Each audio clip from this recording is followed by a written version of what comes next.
Praise the Lord. കർത്താവിൻ്റെ ധന്യ തിരുനാമം ഈ പ്രഭാതത്തിൽ മഹിമപ്പെടുമാറാകട്ടെ. ഒരു നല്ല പ്രഭാതം കൂടി കർത്താവ് നമുക്ക് നൽകിയതോർത്ത് കർത്താവിനോട് നന്ദി പറയാം. ആയുസ്സും ആരോഗ്യവും തന്ന് ആപത്ത്, അനർത്ഥ, രോഗ, ദുഃഖങ്ങളിൽ നിന്ന്, കാലിനെ വീഴ്ചയിൽ നിന്ന്, കണ്ണിനെ കണ്ണുനീരിൽ നിന്ന്, പ്രാണനെ മരണത്തിൽ നിന്ന് വിടുവിച്ച് ദൈവത്തെ മഹത്വപ്പെടുത്തുവാൻ ആയുസ്സും ആരോഗ്യവും തന്ന ദൈവത്തിന് എല്ലാ മാനവും മഹത്വവും അർപ്പിച്ചുകൊണ്ട് ഇന്നത്തെ വേദവചന ധ്യാനസിദ്ധിയിലേക്ക് നമുക്ക് കിടക്കാം. ഇന്നത്തെ ധ്യാനത്തിനായി യാക്കോബിന്റെ ലേഖനം 1-ാം അധ്യായം 12-ാമത്തെ വാക്യം, ജെയിംസ് ചാപ്റ്റർ 1:12. പരീക്ഷ സഹിക്കുന്ന മനുഷ്യൻ ഭാഗ്യവാൻ, അവൻ കൊള്ളാവുന്നവനായി തെളിഞ്ഞ ശേഷം കർത്താവ് തന്നെ സ്നേഹിക്കുന്നവർക്ക് വാഗ്ദത്തം ചെയ്ത ജീവകിരീടം പ്രാപിക്കും. ഹല്ലേലൂയ. നമുക്ക് ഒത്തിരി കേൾക്കുന്ന, നമ്മൾ ഉപയോഗിക്കുന്ന, പ്രാർത്ഥനയ്ക്കകത്ത് ഉപയോഗിക്കുന്ന, പ്രസംഗം കേൾക്കുന്ന ഒരു വാചകമാണിത്. പരീക്ഷ സഹിക്കുന്ന മനുഷ്യൻ ഭാഗ്യവാൻ, അവൻ കൊള്ളാകുന്നവനായി തെളിഞ്ഞ ശേഷം കർത്താവ് തനിക്ക് ഒരുക്കിയിട്ടുള്ള വാഗ്ദത്ത കിരീടം, ജീവകിരീടം പ്രാപിക്കും. ഇവിടെ എഴുതിയിരിക്കുന്ന പരീക്ഷ എന്നൊരു വാക്കുണ്ട്. പരീക്ഷ, അതിനകത്ത് ട്രയൽസ് എന്നോ ടെസ്റ്റ് എന്നോ ഒക്കെ ട്രാൻസ്ലേറ്റ് ചെയ്തിരിക്കുന്നത് കാണാം. ട്രയൽസ് എന്നോ ട്രയംഫ് എന്നോ ടെസ്റ്റ് എന്നോ ഒക്കെ ട്രാൻസ്ലേറ്റ് ചെയ്യുക. ടെസ്റ്റ് എന്ന് പറഞ്ഞാൽ ഒരു എക്സാം ഉണ്ട്, ഒരു പരീക്ഷ. പരീക്ഷ എഴുതി പാസ്സാകുന്നവനെ പ്രമോഷൻ കിട്ടത്തുള്ളൂ. അത് പാസ്സാകുന്നതിനെ പ്രമോഷൻ കിട്ടത്തുള്ളൂ. രണ്ട്, അല്ലെങ്കിൽ ഒരു യുദ്ധം നടക്കുന്നിടത്തെ ജയമുള്ളൂ, അല്ലെങ്കിൽ ഒരു വേദന ഉള്ളിടത്തെ, അല്ലെങ്കിൽ ഒരു പരീക്ഷ നടക്കുന്നിടത്തെ, ഒരു ഒരു ഒരു ഒരു നദി നീന്തി കടക്കുന്ന ഇടത്തെ മറുകരയുള്ളൂ. ഇവിടെ എഴുതിയിരിക്കുന്ന പരീക്ഷ സഹിക്കുന്ന മനുഷ്യൻ ഭാഗ്യവാൻ, അവൻ കൊള്ളാവുന്നവനായി തെളിഞ്ഞ ശേഷം കർത്താവ് തനിക്ക് ഒരുക്കിയിട്ടുള്ള ജീവകിരീടം പ്രാപിക്കും.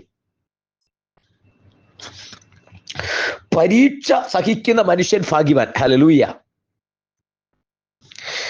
ഈ വചനം അങ്ങനെ തന്നെ ഒന്ന് ശ്രദ്ധിച്ചേ. പരീക്ഷ എന്ന് പറയുന്നത് നമ്മളൊക്കെ സ്കൂളിലോ ഒക്കെ പഠിക്കുമ്പോൾ എഴുതിയിട്ടുള്ള പരീക്ഷകളുണ്ട്. അത് ആ പരീക്ഷ എഴുതി പാസ്സാകാതെ ഒരുവൻ 10-ാം ക്ലാസ് പാസ്സാകാതെ +2 പോയിട്ടില്ല. +2 പാസ്സാകാതെ അടുത്തൊരു ഓപ്ഷനിലേക്ക് പോകത്തില്ല.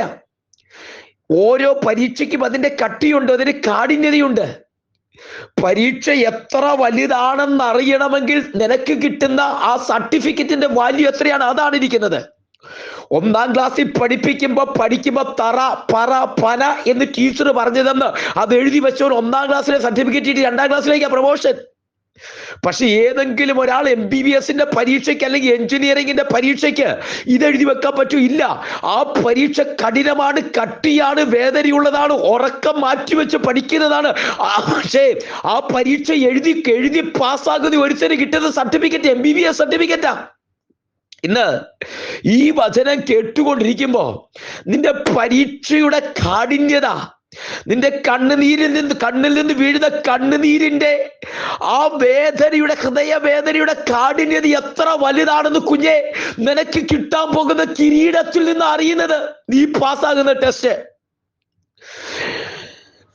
ചിലര് പ്രാർത്ഥിക്കാനൊക്കെ വിളിക്കുമ്പോൾ പറയാറുണ്ട്, എനിക്ക് ഇത്രയൊന്നും വേണ്ട. കഴിഞ്ഞ ദിവസം ഒരു ദൈവാസിനോട് ഇങ്ങനെ പറഞ്ഞു, എനിക്ക് ഇത്രയൊന്നും വേണ്ട, എനിക്കൊന്നും വേണ്ട, എനിക്ക് നേരേക്ക് പോയാൽ മതി. പക്ഷേ ദൈവം തമ്പുരാൻ നിയോഗിക്കുന്നത് ആയിരിക്കത്തില്ല. തമ്പുരാൻ വിചാരിക്കുന്നു, കുഞ്ഞെ, തമ്പുരാൻ നിന്നെ കുറിച്ച് വിചാരിക്കുന്നത് നീ ആഗ്രഹിക്കുന്നതിനേക്കാൾ നിയോഗത്തിലൂടെ. ഒരിക്കൽ മോശ ചോദിച്ചില്ലേ, ഞാൻ ഈ ജനത്തെ പ്രസവിച്ചുവോ? ഇവരെ ചുമന്നോട് പോകാൻ ഇവരെ പ്രസവിച്ചുവോ? ഇല്ല, പ്രസവിച്ചില്ല. ദൈവത്തിന്റെ ഉത്തരവാദിത്വം മോശ എന്ന് പറയുന്ന ഈ ദൈവമനുഷ്യൻ ഏറ്റെടുത്തത് മാത്രമേ ഉള്ളൂ. മുൾപ്പളപ്പിനകത്ത് കിട്ടിയ നിയോഗം മോശ പോലും ചിന്തിച്ചു കാണത്തില്ല. 10 ബാധകൾ അയച്ച് മരുഭൂമിയിൽ കൂടി ജനത്തെ, ഫറവോന്റെ മുമ്പിൽ നിന്നതും ഫറവോന്റെ മുമ്പിൽ ജയിച്ച ജനത്തെ ഇറക്കിക്കൊണ്ടു പോന്നു. അത്ര ബുദ്ധിമുട്ടില്ല. പക്ഷേ 6 ലക്ഷം പുരുഷന്മാരെ ഏകദേശം കൂട്ടിയാൽ 25,000 ആളുകളെ ഒരുമിച്ച് മിസ്രയീമിൽ നിന്ന് 40 വർഷം കനാൻ നാട് വരെ നടത്തിയ ലീഡർഷിപ്പ് ക്വാളിറ്റി, വേദനയ്ക്കപ്പുറത്ത്, ആ സങ്കടങ്ങൾക്കപ്പുറത്ത് ചിലപ്പോഴൊക്കെ വഹിക്കാൻ പറ്റാതെ വന്ന മോശ, ഞാൻ ഈ ജനത്തെ പ്രസവിച്ചു എന്ന് ചോദിച്ചു ദൈവത്തോട് ചോദിച്ചത്. ഒരിക്കൽ ദൈവത്തിനും മനുഷ്യനും ഇടയിൽ നിന്നുകൊണ്ട്, കർത്താവെ, ജനത്തെ നശിപ്പിക്കരുതെന്ന് മധ്യസ്ഥതയണിച്ച് ദൈവത്തോട് അപേക്ഷിച്ച പ്ലീഡ് ചെയ്ത മോശ. ഹല്ലേലൂയ. ദൈവം എഴുതി, സൗമ്യനായ മനുഷ്യൻ, അപ്പൊ മോശ ചിന്തിച്ച് കാണത്തില്ല. ജനം നിലവിളിക്കും. ചെങ്കടലിന്റെ തീരത്ത് വന്ന് നിലവിളിച്ചു. ആഹാരത്തിന് മന്നയ്ക്ക് നിലവിളിച്ചു. ഇറച്ചി കിട്ടണമെന്ന് നിലവിളിച്ചു. വെള്ളമില്ലാത്തപ്പോൾ ജനം നിലവിളിക്കും. പക്ഷെ പോകുന്ന പരീക്ഷ വലുതാ.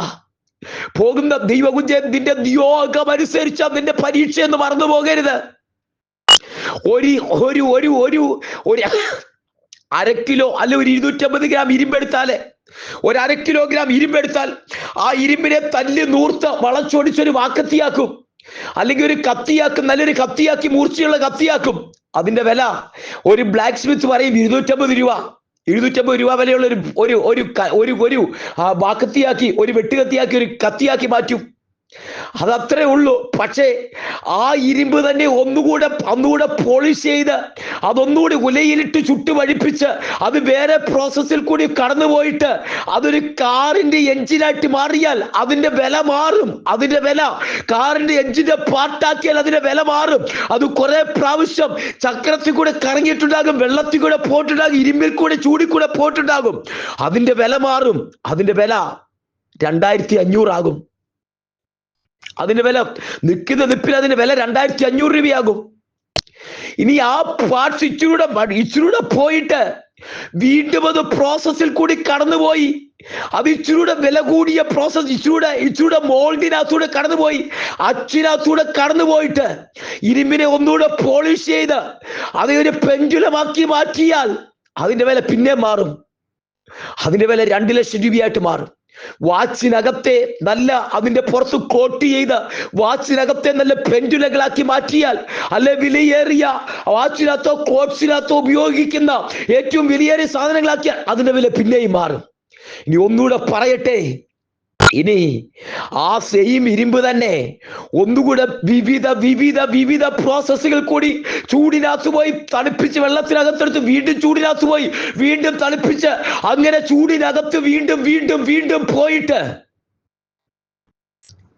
അതിനെ ഒന്നുകൂടി ഉരുക്കി അതിന്റെ പ്രോസസ്സിൽ കടന്ന് അതിന്റെ അച്ചിനകത്തൂടെ കയറി വന്ന് അത് എയറോപ്ലെയിൻ ഉപയോഗിക്കുന്ന എഞ്ചിന്റെ ഒരു പാർട്ടായിട്ട് മാറിയാൽ വില കോടികളാകും. അപ്പൊ ഒരു കാര്യം മനസ്സിലാക്കിക്കേ, ഒറ്റ പ്രാവശ്യം നീ തീക്കകത്ത് പോയിട്ടുണ്ടെങ്കിൽ 250 അതിന്റെ വില. തീക്കകത്ത് വീണ്ടും പോകുന്നുണ്ടെങ്കിൽ വില മാറി 2500. അതിന്റെ തീക്കകത്ത് വീണ്ടും പോകുന്നുണ്ടെങ്കിൽ, അതിന്റെ പ്രോസസ്സിനകത്ത് അച്ചിനകത്ത് കയറി ഇറങ്ങുന്നുണ്ടെങ്കിൽ, നീ അറിയാതെ നിന്റെ വില മാറ്റുകയാ. അതിന്റെ ഫിനിഷ്ഡ് പ്രോഡക്റ്റ് ആക്കി മാറ്റുമ്പോ നിന്റെ വില 2 ലക്ഷമാകും. ഇനി അതുമല്ല, ഒരു ഫ്ലൈറ്റിനകത്ത് നിന്നെ ഉപയോഗിക്കണമെങ്കിൽ കോടികൾ വില മതിക്കും. അപ്പൊ ഇതിന്റെ വില മാറുന്ന എവിടെയാണെന്നറിയാമോ? പരീക്ഷണം എത്ര നടക്കുന്നു എന്നനുസരിച്ചാ. പരീക്ഷണം എത്ര നടക്കുന്നു, എത്ര പ്രാവശ്യം തീക്കകത്ത് പോകുന്നു, അതനുസരിച്ച് കുഞ്ഞെ വില മാറുന്നത്. മാനുഷിക ജീവിതത്തിനകത്ത് പൗലോസ് പറയുമ്പോ ആ വേദനയ്ക്കകത്തൂടെ കഷ്ടത്തിനകത്തൂടെ പോയിട്ട് പൗലോസ് പറയുക, ഞാൻ നല്ല പോർ പൊരുതു, ഓട്ടം തികച്ചു, വിശ്വാസം കാത്തു. ഈ പരീക്ഷണത്തിനകത്ത് ഈ വേദനയ്ക്കകത്തൊക്കെ തകരാതെ വിശ്വാസം കാത്തു. ഇനി നീതിയുടെ കിരീടം എനിക്കായി വെച്ചിരിക്കുന്നു. ഇവിടെ യാക്കോബ് അപ്പോസ്തലൻ പറയുന്ന ആ വാക്ക് കേട്ടോ, പരീക്ഷ സഹിക്കുന്ന മനുഷ്യൻ ഭാഗ്യവാൻ. നീ വേദനിക്കപ്പെടുമ്പോ, നീ സങ്കടപ്പെടുമ്പോ കുഞ്ഞെ പതറി പോകരുത്. നീ ഭാഗ്യവാനാ കുഞ്ഞെ. നിയോഗത്തിലേക്ക് നീ ഭാഗ്യവാനാ. പരീക്ഷ സഹിക്കുന്ന മനുഷ്യൻ ഭാഗ്യവാൻ. കൊള്ളാവുന്നവനായി തെളിഞ്ഞ ശേഷം ജീവകിരീടം പ്രാപിക്കും. നിന്റെ കിരീടത്തിലേക്കുള്ള യാത്രയിലാ നീ കുഞ്ഞെ. നീ നിന്റെ കിരീടത്തിലേക്കുള്ള യാത്രയിലാണെന്ന് നീ വിശ്വസിച്ചോ? നിന്റെ കിരീടത്തിലേക്കുള്ള യാത്രയിലാ. നിന്റെ ടെസ്റ്റിന്റെ നിന്റെ ഫൈനൽ റൗണ്ട്സിനകത്ത്, ഹിറ്റ്സ് കഴിഞ്ഞ് ഫൈനൽ റൗണ്ട്സിനകത്ത് നിന്റെ ട്രോഫി മേടിക്കുന്ന, നിന്റെ മെഡല് മേടിക്കുന്ന യാത്രയ്ക്കകത്ത് അതാ നിന്റെ കണ്ണുനീര് വരുന്നത്. അതാ നിന്റെ വേദന. പരീക്ഷ സഹിക്കുന്ന മനുഷ്യൻ ഭാഗ്യവാൻ. അവൻ പരീക്ഷ ജയിച്ച ശേഷം, ആ കൊള്ളാവുന്നവനായി തെളിഞ്ഞ ശേഷം എന്നുള്ള ഒന്ന് മാറ്റി പറഞ്ഞാൽ, പരീക്ഷ ജയിച്ച ശേഷം, ഓടുന്നവൻ വിജയിച്ച ശേഷം, മല്ലയുദ്ധം ചെയ്തവൻ വിജയിച്ച ശേഷം തന്റെ മെഡലിന് വേണ്ടി, തന്റെ ട്രോഫിക്ക് വേണ്ടി ഓടുന്നത് പോലെ നീ ഓടുകയാ. നിന്റെ വിജയത്തിന് വേണ്ടി, നിന്റെ കിരീടത്തിന് വേണ്ടി, നിന്റെ നിത്യതയ്ക്ക് വേണ്ടി, നിന്റെ വിജയത്തിലേക്ക് നീ ഓടുക കുഞ്ഞെ. പരീക്ഷ സഹിക്കുന്ന മനുഷ്യൻ ഭാഗ്യവാൻ. അവൻ കൊള്ളാവുന്നവനായി തെളിഞ്ഞ ശേഷം, വിജയിച്ച ശേഷം ജീവകിരീടം പ്രാപിക്കുക. കണ്ണുകൾ അടയ്ക്കുക, പ്രാർത്ഥിക്കുക. സ്വർഗീയ പിതാവേ, ജനത്തെ ഞാൻ അനുഗ്രഹിച്ച് പ്രാർത്ഥിക്കുന്നു. ആത്മാവിൽ ജനത്തെ അനുഗ്രഹിക്കുന്നു, ദൈവകരങ്ങളിലേക്ക് സമർപ്പിക്കുന്നു. പിതാവിന്റെ പുത്രന്റെ പരിശുദ്ധമായ നാമത്തില് ജനത്തെ ഞാൻ അനുഗ്രഹിക്കുന്നപ്പാ. ആത്മാവിൽ ജനത്തെ അനുഗ്രഹിച്ച് പ്രാർത്ഥിക്കുന്നു. അസാധാരണമായ ദൈവസാന്നിധ്യ കൃപ ദൈവജന വചനത്തോട് കൂടിയിരിക്കുന്നു, വചനം കേൾക്കുന്നതോട് കൂടിയിരിക്കുന്നു. പരീക്ഷ സഹിക്കുന്ന മനുഷ്യൻ ഭാഗ്യവാൻ. വിജയിച്ചിട്ട് കിരീടം പ്രാപിക്കുവാൻ ദൈവം ജനത്തെ ഒരുക്കുന്നതിനായി സ്തോത്രം ചെയ്തു. എന്റെ സഭയിലെ വാത്സല്യ പ്രിയപ്പെട്ടവര്, പ്രാർത്ഥനാ പോരാളികള്, ഒപ്പം കർത്താവെ സന്ദേശം കേൾക്കുന്ന സകലവരെയും ആത്മാവിൽ അനുഗ്രഹിച്ചു തൃക്കരങ്ങളിൽ സമർപ്പിക്കുന്നു. അവർക്ക് പ്രാർത്ഥന കേട്ടിയാൽ സ്തോത്രം. സകല മാനവമഹത്വം എടുക്കും യേശുവിൻ നാമത്തിൽ തന്നെ. ആമേൻ, ആമേൻ, ആമേൻ. കർത്താവ് അനുഗ്രഹിക്കട്ടെ, കൃപ കൂടിയിരിക്കട്ടെ. നാളെ നമുക്ക് വീണ്ടും കാണാം. God bless you.